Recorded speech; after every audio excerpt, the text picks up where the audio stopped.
Welcome to the Kevin Dunn Show, and as always, you know we're so excited that you've taken the time out to join us. And you know I say this every time, we have a special guest today. Yes, we do have a special guest today, Chris Patton. We're going to be talking with Chris about life, ministry, and Chris is also in the car business, and he's been in the car business for a long, long time. When we come back from the commercial break, we're going to be introducing to you Chris Patton. Life's dirty, play clean. SOS Cleaners, locally owned and operated in LaGrange with over 54 years of experience, is a full-service dry cleaners, and all cleaning is done on premises using environmentally friendly cleaning processes and practices. SOS Cleaners specializes in shirt laundry, alterations, furs and leather, formals, odor removal, wedding gown preservation, and fire restoration. We have a fully functional drive-through, and same-day service is available upon request. Also, give them a call to find out their weekly specials. Life's dirty, play clean. If you've got a big lawn, you need a big-time mower. You need an X-Mark. With an X-Mark, you'll get a better cut faster and a mower that may be the last one you'll ever need to buy. So if you want your lawn to look like a pro maintained it, use what the pros use. X-Mark. Purchase 2-to-1 over the next best-selling brand by landscape professionals. For more information, visit your local X-Mark dealer or xmark.com. Welcome back to the Kevin Dunn Show. Our special guest today is Chris Patton. How are you doing, sir? Doing great, Kevin. Man, you had enough time to get away from the dealership just to come over here and sit with us. You know, they don't mind when I leave. They don't mind when you leave? No, they don't. No, they don't. But yes, I did get some time, and obviously I'd see this as a privilege, so I'd make time for it. Well, aren't you so kind, so kind. Chris, tell us, where were you born and raised? Well, I was born in South Carolina and was raised here. We moved to LaGrange when I was, I guess it was 2.5, almost 3 years old, and started business. My father started with a Volkswagen store in LaGrange, had been previously bankrupt, and his father, my grandfather, was a Volkswagen dealer also. So they found this dealership, and we moved to LaGrange, and so I've been here the rest of my life since then. Aside from going out of town to college in Virginia, and then I spent 3 years back in South Carolina at my grandfather's store. But I've been back in LaGrange since I guess it was 98. 98. Yeah. Okay. So, where did you attend school in Virginia? I went to University of Virginia. Yeah. Okay. I needed to get a distance from home and try to find my own way instead of being so close. But I count those as some really good years. But I'm also glad I'm back home. That's great. That's great. And you have another brother as well? I have two younger brothers. Yep, Brian and David. And fortunately for us, all three of us are in the business with our father, and that's been really special to be able to work with them every day. That's good. Now, Chris, as you just shared with us, you're in that Mike Patton family, a brand name, a household name that has been around for years and years. How have you handled being associated with the Mike Patton family? Well, I'll tell you, Kevin, that's a loaded question. There are a lot of different ways I could answer that. I'll tell you that the challenges with that name is certainly a higher level of expectations because my father, Mike, has been in the community for so long, has done business for so long, like I said, since '73. That growing up in my teenage years, I knew I had to represent that name well. Right. And when I messed up, I wasn't just messing up for myself, but I was also messing up the family name. And I knew, and Dad taught us that was a big deal. He always said to us as we left the house, don't forget who you are, meaning you're a Patton, and don't forget whose you are, meaning we're God's, and so act like it. Wow, those are some sound teachings you had. It was great teaching early on. You know? And my dad, stories are somewhat kind of similar, even though my dad was not in the car business. But even when I went to high school, and they would call me Coach Dunn's son. And at that time, I didn't really like that, but they would call me that a lot. But Kind of the same thing with me. When you go out, you know, it was just not you that you were representing. That's right. And so, That's right. so your father, did your grandfather instill these values into your dad as well? Oh, my goodness, yes. And, you know, I started out with the challenges, but there are also privileges. And, Right. you know, I went back to South Carolina when I was 23. My grandfather had a store there. It was Volkswagen Mazda at the time. And I had graduated from Virginia and was about to be married, and went in to basically be the general manager of this store in South Carolina. My grandfather had passed away about 6 months earlier. And everywhere I went in Rock Hill, South Carolina, I didn't know a soul. But everywhere I went, when they heard Patton, they said, "Oh, you're CJ's grandson." Okay. And it was the exact same thing. Instead of Mike, it was CJ. And so I know from that he instilled the same values. Obviously, Dad would say, "No, my dad used to tell me this." Okay. And I hated hearing that, but now I hear myself doing the same thing to my son. So there's certainly some perks that come along with being a part of that family. And one of the big benefits is when I walked into that town in South Carolina, nobody knew me from Adam, but they knew my grandfather, which meant they knew my dad, and they knew me in a way that said, "Hey, I'm going to trust him. I'm going to take him at his word until he proves otherwise." So that's a big benefit. I'm sure you probably had the same thing with your dad in coaching. Yes, sir. Yes, sir. And man, that's a big help, and that's something is. that a lot of parents are not teaching their kids these days now. So how many kids do you have? I have three. I have three teenagers. 3 teenagers. Yep. Oh, teenagers. Wow. Yes, 18-year-old son, Nathan, and twin girls that are about to be 16, Maddie twin and Catherine. girls. Yeah. Wow. And they're you know, we complain about teenagers, but they're fantastic kids. That's they good, really, man. They That's take good. after their mothers. Thank goodness. That's good. Okay. Yeah. There you go, Mom. You heard that, didn't you? That's right. Now, Chris, what is the greatest? And I know your dad has taught you so many valuable lessons, but if you could really just pick out one and say the greatest lesson my dad, Mike Patton, taught me, what would that lesson be? Okay, I can't pick out just one. All right, that's fine. But I think the first thing that he taught me that I count as the most valuable is a relationship with Christ. We grew up in the church. We were there. Whenever the doors were open, we were there.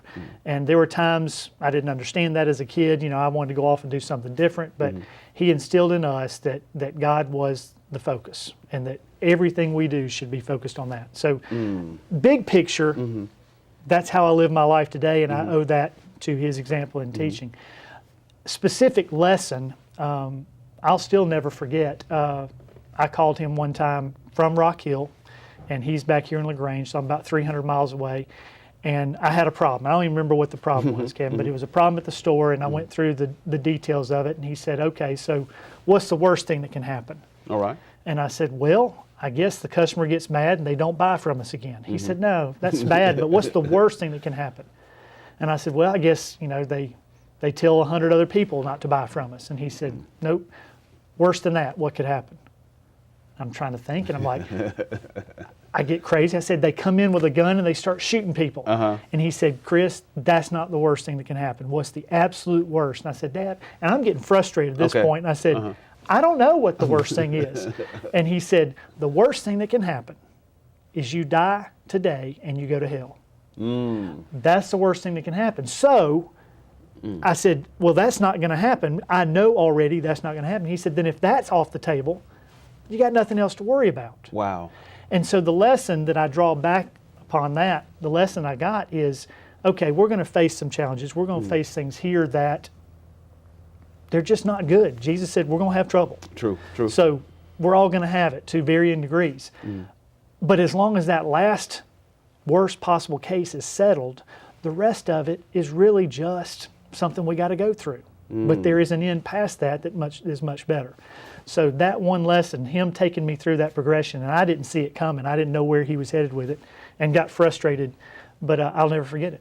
That's awesome, man. That's awesome. Now, could you honestly say if you were not raised to be in the car business, would you still be in the car business? That's a good question. That's a good way to put the question. I can tell you that without a doubt, my dad did not ever tell me or insinuate or make me feel obligated to stay in the business. Now, one thing he did do is he made sure we worked. I was Right, 9 right. years old. It's summertime, and I'm going to be working on Saturdays at the dealership. I'm picking weeds, I'm cutting grass, I'm painting curbs, washing cars, a lot of cars. He made sure we were going to work, but he always said, you can choose to work anywhere you want, but you're going to work. You're going to work. So I spent every every school break, summer, from the time I was 19 years old, working at the dealership. And I took one summer off. The only time I've ever had a job outside of the car business, outside of our family business, was waiting tables in Charlottesville, Virginia, the summer after I graduated. And my goal was to determine and make sure that I want to go back to the car business. Because I was just out of college, and I'm like, all right, if I'm ever going to feel a twitch or a desire to do something else, it's going to be now. So I waited tables for a summer, which I think everybody should do. I think that should be a requirement. I think you should have to serve some time in the military, and you should have to wait tables. All right. But valuable time, but I determined very quickly that's not what I wanted to do. Right. And I wanted to get back and get in the business. So I don't know if my dad wasn't in it, would I kind of veer toward it and be drawn to it or not? But because I grew up in it, it's just something in your blood. I walk through the service department, I smell oil and grease and exhaust, and it's actually a good smell. It's a good smell. It just, I don't know, it makes you feel, I wouldn't say at home. Cooking bacon makes me feel at home. Right. But that makes me feel comfortable. That's awesome, man. And you're a fairly young man. I know you are. Very young. Very young. Yeah. So can you honestly say that you will actually retire in this business? I can say that without a doubt, the path I see today has me in the car business from now on. I can also say that I've learned from others kind of smacking me upside the head at times, saying, you know, God will change plans on you. Right, Don't get right. so bullheaded that you think this is what you're called to do. This is the only thing you're ever going to be called to Wow. do. And miss when he whispers in your ear, take a right. So as far as I know, when I got up this morning, I was pretty convinced I need to go to work. So I'm going to keep doing that every day and we'll talk more about it later, but I'll do what I do at work through the car business until I hear otherwise. And I'm just praying that my sensitivity is there. So if he changes direction or modifies it a little bit, that I'm listening. That's interesting you say that, because a lot of people, we don't even want to hear from God if he changes the path. I've and got the a plan. picture, I got a plan, let me just do my plan. If you would supplement it and support it and bless it, yeah, that's the way we think. And I still revert back to, I know differently, but I go back to that too often. That's awesome. Okay, Chris, we're going to have to pause and take a quick commercial break. When we come back from the commercial break, we're going to be asking Chris, what advice would he give to someone if they were seeking to start their own car dealership? Now bigger and better, America's Mattress in LaGrange has moved on up to a new location with new store hours located at 1300 Lafayette Parkway, with greater selections, greater inventory, greater prices, featuring the Serta Perfect Sleeper, iComfort, the iSeries, and much, much more. The America's Mattress line also offers a variety of comfort features in select models that give you the comfort and support you need, all at an affordable price. Come visit our new large showroom located at 1300 Lafayette Parkway. Big Swap Harley-Davidson in Opelika, Alabama offers a wide range of products and services to our customers with the goal to enhance their enjoyment of motorsports. We don't sell vehicles, parts, and services. We encourage a lifestyle and sell a dream. Please come and visit our extravagant showroom, as our 2015 models are now in, with a wide variety of models to choose from, such as Dyna, Softail, Sportster, Trike, V-Ride, Street, and many more. We also offer great deals on pre-owned inventory as well. Talk to Big Swamp Harley-Davidson about financing your bike with Harley-Davidson Credit and get out on the road today with our special financing. In the market for clothing, Big Swamp Harley-Davidson has a wide variety of apparel for men, women, children, and they even have home collectible items as well. If you need Harley-Davidson accessories, we have a wide variety of motor parts, audio GPS communications, foot controls, lighting gauges, and motor accessories. Please come and shop Big Swamp Harley-Davidson in Opelika for all your Harley-Davidson needs. And bring in your high school football game ticket to receive a free gift. Welcome back to the Kevin Dunn Show. Our special guest today is Chris Patton, the son of Mike Patton. Chris is sharing some valuable information. He's enlightening us about the car business and life and ministry. Now, Chris, if someone, well, we won't say off the street, but if someone who's already has been in the car business and they're thinking about, I want to have my own dealership, what would your advice be to someone who wanted to step out on faith? Because surely it's an act of faith to want to do that. Yeah, that's a real good question. I think you can go two different directions. The business itself is a fun business. Okay. So I would recommend to anybody that has the right skill set and the desire and enjoys people, enjoys constant change, I would advise them that the car business is a good business to be in. It can be a difficult one, certainly, and things change. The internet is changing this business faster than each year than it did the year before. There's just constant change in that. So advice directly to someone who's decided that's what they want to do, I guess I'd start off by saying start at the bottom, work your way up. I think it would be very dangerous for somebody who says, I just won the lottery or I inherited some money, I'm going to go buy a dealership and be in the car business. Oh, that's dangerous. I personally think it could be because maybe it's because I'm not smart as they are, but I find so valuable the forced work experience that I had from my father. And like I said, he didn't force me to work in the business, but he forced me to work. Right. If I hadn't worked in the business for the 25 or so years before I got to the point where I was running the business, too many things can happen. People can smoke you on what is true and is not true. You miss the critical parts of the business, which are the people. If you've never done the job you're asking somebody to do, then you don't know what it takes. You may have expectations that are unreasonable. If you've done the job, then you know how much of a challenge it is, and you can be more compassionate and more understanding of what they're trying to do. So for me, my first advice would be start at the bottom. Start at the bottom. Frankly, start at the very entry points you can get in, and then work your way up. I think that way you see the value of the people that are in it, and you don't lose sight of what's really important in the business. That's great. And I think that's any business.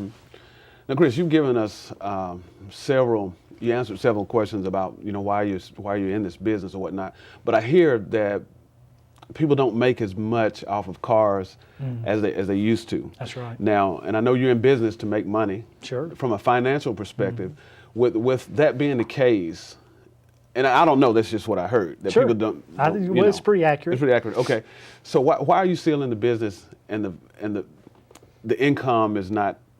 Well, I'll answer it this way. You're right. There are some dealers in the last 4 or 5 years, really since the 08-09 crash, that are making more money in the last couple of years than they've ever made, mainly because of disciplines they learned or were forced to learn during the tough economic times.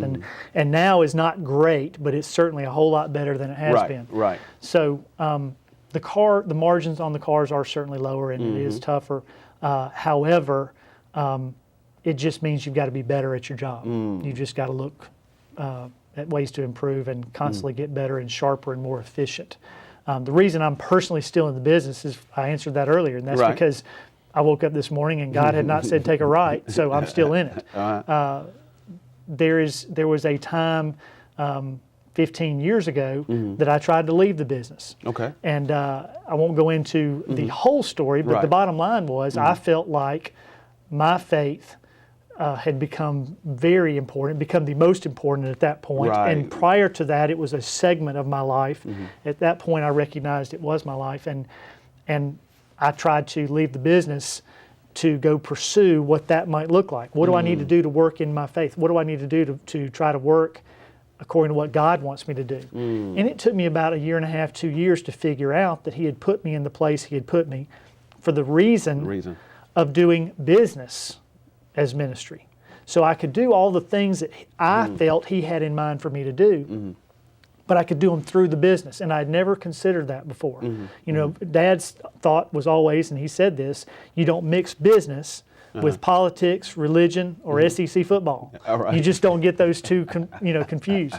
And so that's the way I was raised. And I don't think that's right or wrong. I think certainly when you're trying to do car deals, you don't start questioning people about their political bent or their beliefs or whatever. But I was going to try it from that point on to run the business as a ministry. Still, we have to be profitable. Still, we have to be an efficient, effective business. True. But rather than doing it for the purpose of the profitability or the money or the whatever it could provide me or my family, my brothers and I have determined the purpose is for eternal reward.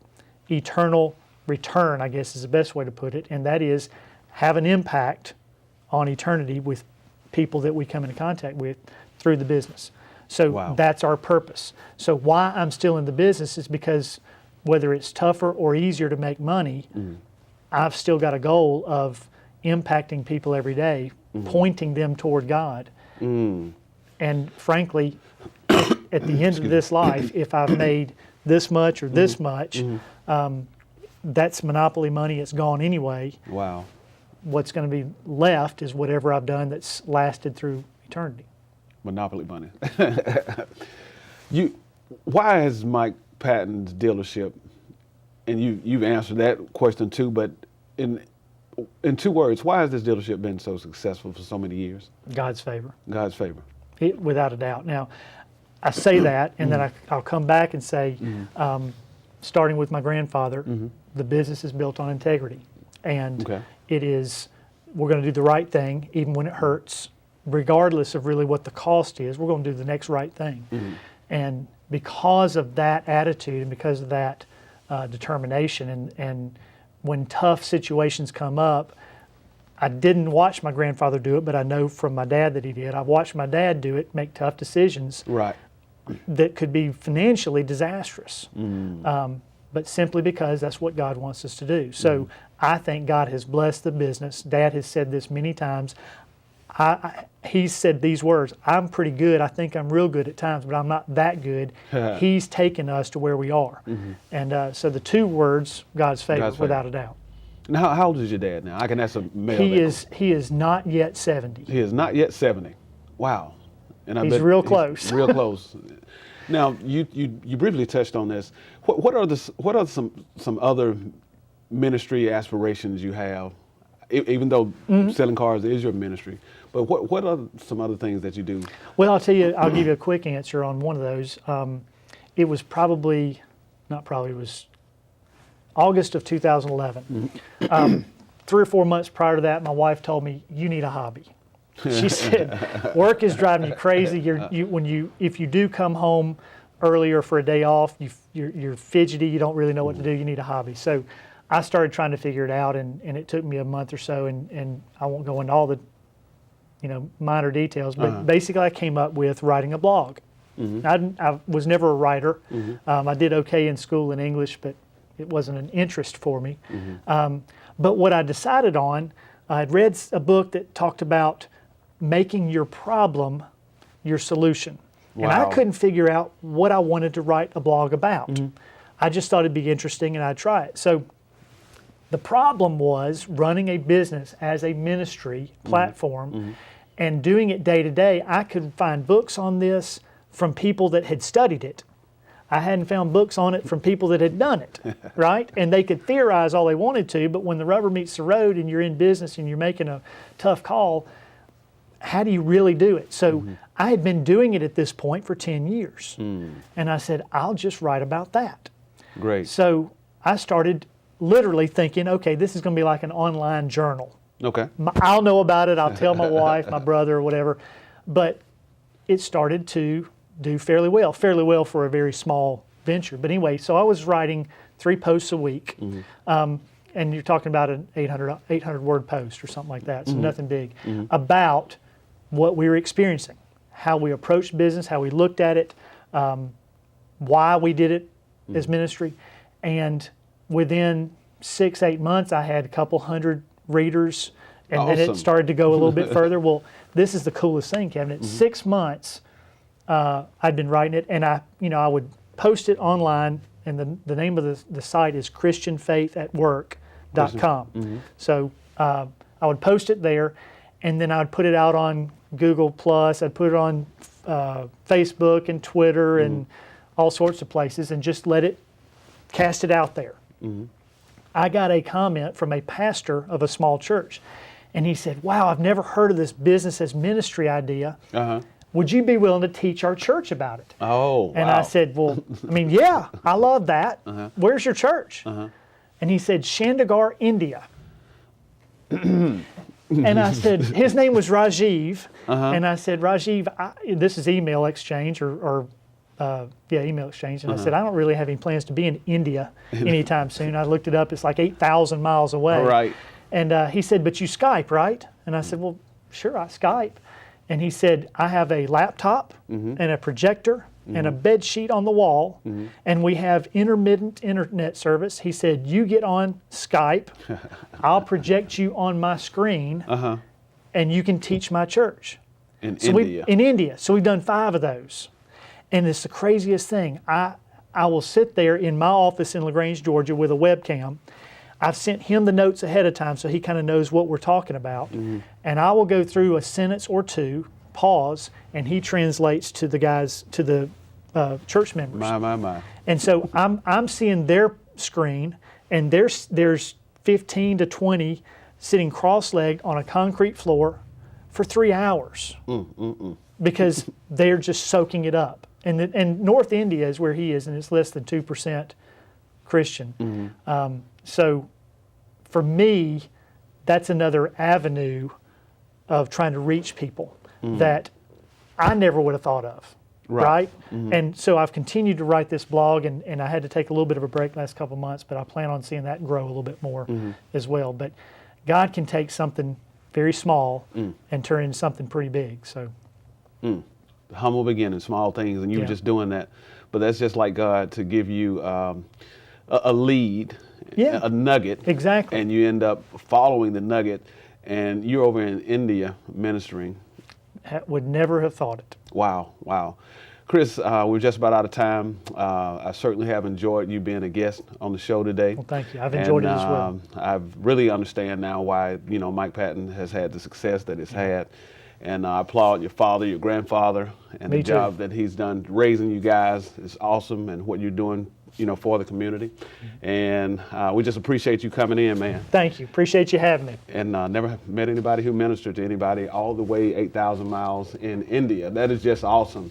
And remember, if there's a topic that you would like to see discussed on the Kevin Dunn Show, please email us at thekevindunnshow@wjcntv.com. We thank you so much for watching. Have a great day.